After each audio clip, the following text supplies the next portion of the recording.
नमस्कार। कृष्ण ज्ञान। एक औरत रोटी बनाते बनाते ओम भगवते वासुदेवाय नमः का जाप कर रही थी। अलग से पूजा का समय कहाँ निकाल पाती थी बेचारी। तो बस काम करते करते ही एकाएक धड़ाम से जोरों की आवाज हुई और साथ में दर्दनाक चीख। कलेजा धक से रह गया। जब आंगन में दौड़कर झांकी तो 8 साल का चुन्नू चित पड़ा था, खून से लथपथ। मन हुआ दहाड़ मार कर रोए, परंतु घर में उसके अलावा कोई था नहीं। रोकर भी किसे बुलाती। फिर चुन्नू को संभालना भी तो था। दौड़कर नीचे गई तो देखा चुन्नू आधी बेहोशी में माँ माँ की रट लगाए हुए है। अंदर की ममता ने आंखों से निकलकर अपनी मौजूदगी का एहसास करवाया। फिर 10 दिन पहले करवाए अपेंडिक्स के ऑपरेशन के बावजूद ना जाने कहां से इतनी शक्ति आ गई कि चुन्नू को गोद में उठाकर पड़ोस के नर्सिंग होम की ओर दौड़ी। रास्ते भर भगवान को जी भर कर कोसती रही, बड़बड़ाती रही, हे कन्हैया, क्या बिगाड़ा था मैंने तुम्हारा, जो मेरे ही बच्चे को।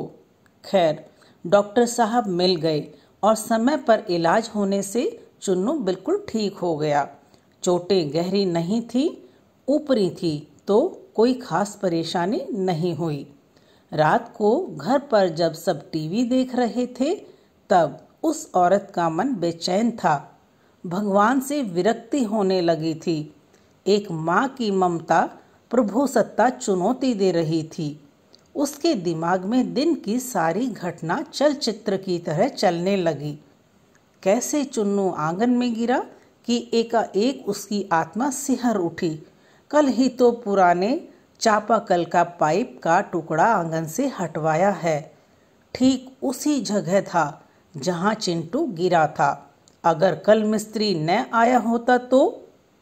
उसका हाथ अपने पेट की तरफ गया जहां टाँके अभी हरे ही थे ऑपरेशन के।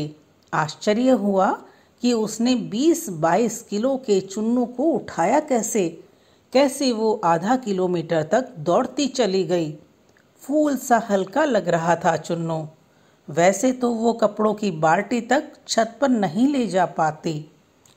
फिर उसे ख्याल आया कि डॉक्टर साहब तो 2 बजे तक ही रहते हैं और जब वो पहुंची तो 3:30 बज रहे थे।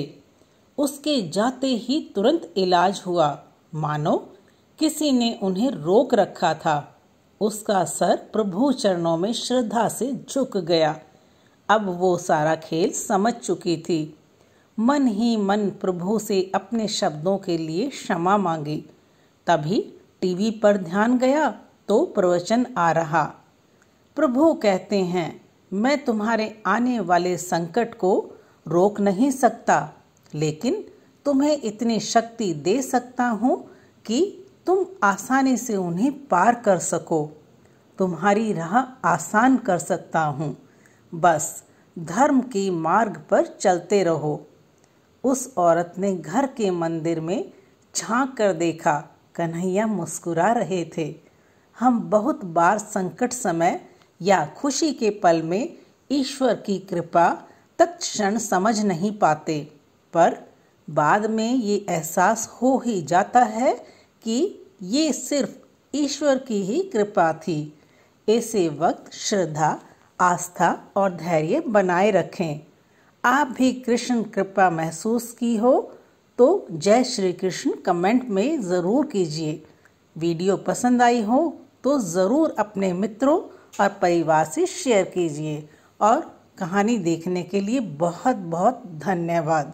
साथ ही चैनल को सब्सक्राइब करना बिल्कुल भी ना भूलें।